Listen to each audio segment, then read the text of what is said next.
Sophie Durocher. Divertissante. Elle sait comment se donner en spectacle pour vous offrir la meilleure représentation.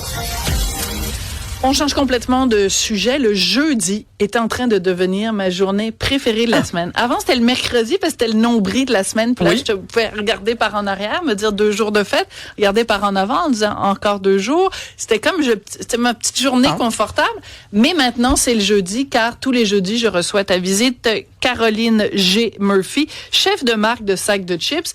Et on a 3 nouvelles croustillantes. Donc, j'ai fait la même chose que la semaine dernière, Caroline. Je n'ai pas regarder ces sujets-là. Parfait. Pour que je sois vierge. Complètement. Ça fait longtemps que ça m'est pas arrivé. Tu vas tomber des nues. Oui.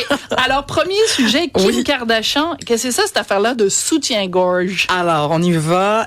On commence dans le gros du sujet. Alors, Kim Kardashian qui a la compagnie Skims, qui est sa compagnie de sous-vêtements. C'est assez connu pour les gaines aussi. Oui. Vient de sortir un soutien-gorge avec faux mamelon percé intégré.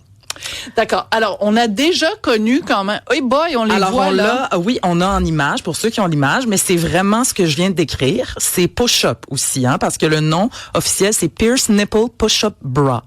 Alors, voilà. OK. Mais ça, c'est intéressant. Mais c'est très amusant parce que, je te l'annonce tout de suite, mes mamelons ne sont pas percés. Parfait. Mais s'il l'était, oui. Et ça paraîtrait, mettons que je porterais une robe moulante, ça paraîtrait. Donc là, le fait de percer les mamelons de ton soutien-gorge, oui, c'est une façon de dire, j'ai même pas besoin de me faire percer les mamelons. Exactement.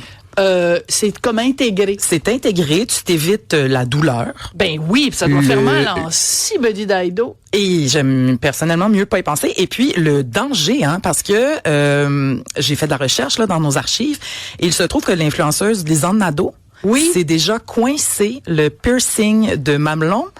Sophie vient de se reculer agressivement du micro. 2 pieds. Dans une porte de douche à Paris. Le fait que ce soit à Paris, pas vraiment important, mais je trouvais que ça rajoutait un petit peu de background. Ça se place toujours bien dans une conversation. Je me suis fendu le mamelon à Paris. Avec Paris Hilton. Tu sais, ça aurait pu être à Paris Hilton, à Paris. Mais non, donc ça se pogne. Et ça a fendu en 2. Ah, arrête! Ça me dégoûte. Elle avait tout documenté ça dans sa story.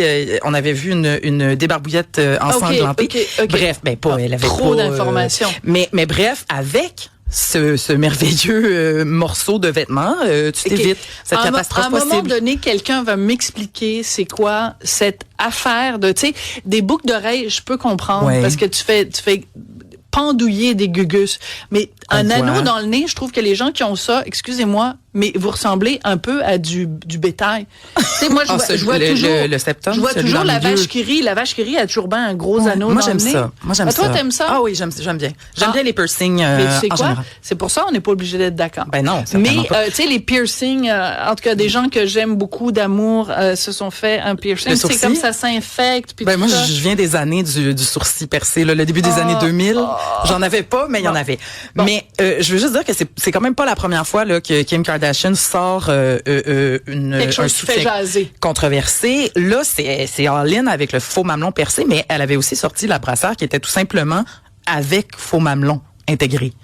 Donc, tu sais, pour avoir l'air toujours sur les hautes, de ses propres mots, là. C'est pas moi qui ai inventé ça. Sur les hautes, mais aussi pour avoir toujours l'air de pas porter un soutien-gorge. Aussi. Parce que, moi, je vais dire, en tout cas, non, est-ce que je vais là?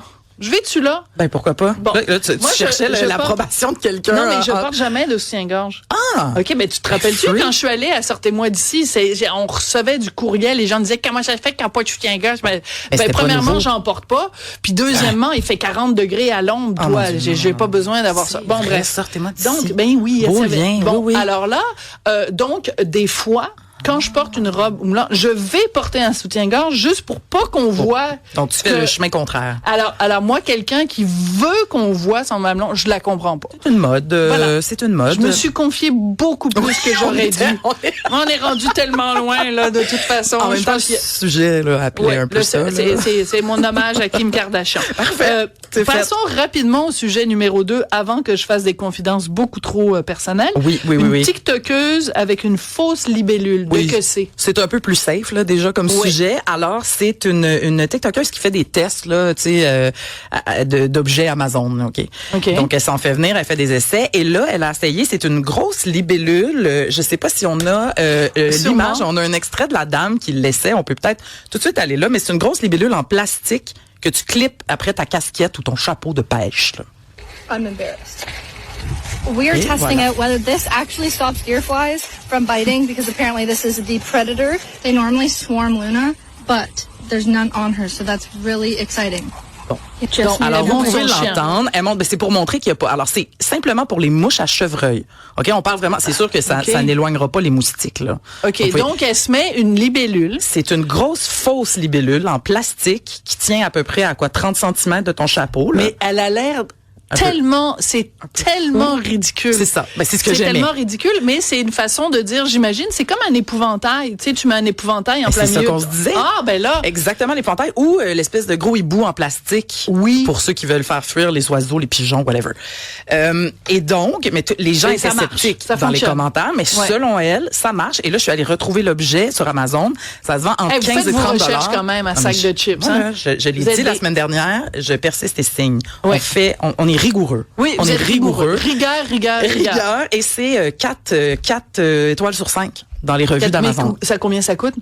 Entre 15 et 30 $. Ah oui, entre 15 et 30 $. Et ça fonctionne, 4 étoiles.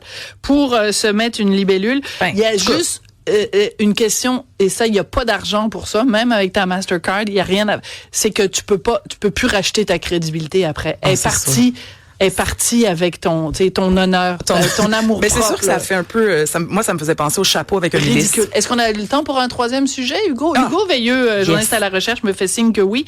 Ben, justement, Paris Hilton, on parlait d'elle tout à l'heure, ça tombe donc bien. C'est quoi son maudit problème avec la pizza, Paris Hilton? Ça, j'ai aimé ça aussi. Ben, est-ce que tu fais ça, Sophie, quand tu reçois une pizza qui est peut-être un peu trop graisseuse, de prendre une napkin et d'éponger l'excès de gras sur ta pizza? Ben, si je le faisais, ce serait avec du sopalin. Parce que moi, tu comprends. Paris. On retourne à Paris, là. Voilà. C'est ça qui se passe. C'est ça. Oui. Parce que fais le test, demande à un Français, c'est quoi du Scott Tower? Ils disent tout le temps du sopalin. Ça devient fatigant. C'est fatigant. Donc, théoriquement, non. Mais moi, une pizza, non seulement c'est contre le principe d'enlever la graisse, parce que c'est pour ça qu'on aime ça, mais je rajoute de l'huile piquante sur ma pizza. Oh, OK. Donc, elle dégoûte, là. Elle dégouline. Elle dégouline de graisse. Donc, je ne suis pas de la même famille que Paris Hilton. Donc, tu seras pas d'accord. Mais en plus, OK. Alors, au lieu d'y aller avec la fameuse napkin, reconnue quand même, elle a un truc assez différent, puis elle a fait un TikTok qui est devenu semi-viral parce que les gens étaient outrés de sa manière d'enlever la graisse. On peut peut-être regarder. Ouais. C'est choquant, là, je vous le dis. Alors, on peut la voir prendre sa pointe. Ah, elle la met à l'envers sur le carton. Direct sur sa boîte de pizza et elle taponne. Elle taponne, et là, regardez dégueulasse. Les traces de gras en triangle quand même. Oui, mais de toute façon, on s'entend que Paris Hilton écoute, elle a jamais été aussi maigrichonne. Peut-être qu'elle doit pas manger souvent de la pizza. Ça, je sais pas. Ça ne fait pas partie des recherches. Ça fait pas partie des recherches. J'ai pas détaillé si elle mange souvent de la pizza. Mais donc, elle prend la pizza, la pointe de pizza, elle la met à l'envers, et donc, ça prouve deux choses. Premièrement, que sa pizza est très graisseuse. Très graisseuse. Mais aussi que le carton de pizza est extrêmement absorbant. Oui, mais moi, c'est que je pense que t'es mieux quand même de manger un peu l'huile plutôt que les microbes qu'il y avait sur ta boîte. Donc, des conseils pour Paris Hilton. Qui écoute Cube régulièrement? Caroline G. Murphy, ce fut un plaisir. J'ai déjà hâte à jeudi prochain. À la semaine prochaine. Merci.